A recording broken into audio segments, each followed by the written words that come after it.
નમસ્કાર, આપ જોઈ રહ્યા છો સ્પાર્ક ટુડે ન્યૂઝ। સુરત દક્ષિણ ગુજરાતના શેરડી પકવતા ખેડૂતો માટે ખુશીના સમાચાર છે।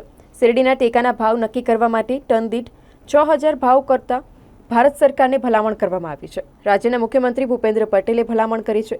ગુજરાત રાજ્ય કૃષિ ભાવ પંચ ખેડૂતોને સર્વોત્તમ ભાવ મળી રહે તે માટે મુખ્યમંત્રીએ ભલામણ કરી છે। ખેડૂતોના ઉત્પાદન ખર્ચમાં વધારો થતાં જ ટેકાના ભાવ હાલ 3400 રૂપિયા છે। દક્ષિણ ગુજરાતમાં 5 લાખ ખેડૂતો 4 લાખ એકરમાં શેરડીની ખેતી કરે છે। સરકારે ખાંડની લઘુત્તમ કિંમત પ્રતિ કિલો 31 થી વધારી 45 કરવા ખેડૂતોને માંગ કરી છે।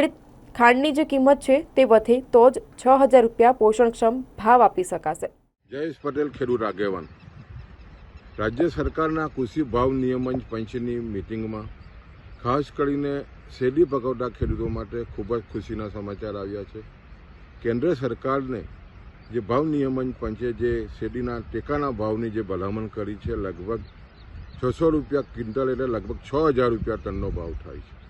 અને હાલમાં જે કેન્દ્ર સરકારની જે ટેકાનો ભાવ છે લગભગ 3400 રૂપિયા ટન છે।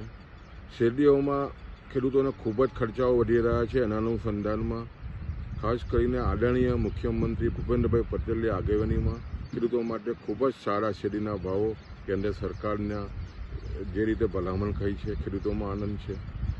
સાથે સાથે તમે જો તો જે રીતે કેન્દ્ર સરકાર ખાસ કરીને દક્ષિણ ગુજરાતની જો વાત કરીએ તો લગભગ 5 લાખ કેટલા ખેડૂતો શેરડી પકવતા ખેડૂતો છે। એની સાથે લગભગ 5 લાખથી પણ વધારે એમના કર્મયોગી કર્મચારીઓ સાથે લગભગ એના ખેત મજૂરો પણ છે।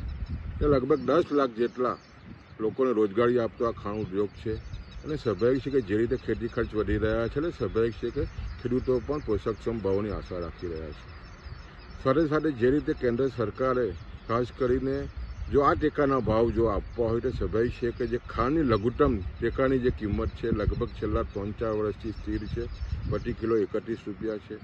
અને જે રીતે કેન્દ્ર સરકારમાં ખાસ કરીને ઈસમા હોય તો ખેડૂત સંગઠનો જે રીતે રજૂઆત કરી રહ્યા છે કે ખાંડની જે લઘુત્તમ કિંમત છે એ લગભગ 45 રૂપિયા થવી જોઈએ। જો ખાંડની કિંમત વધે તો જ સ્વાભાવિક છે કે આ જે ટેકાના ભાવ છે એ આપી શકાય એમ છે।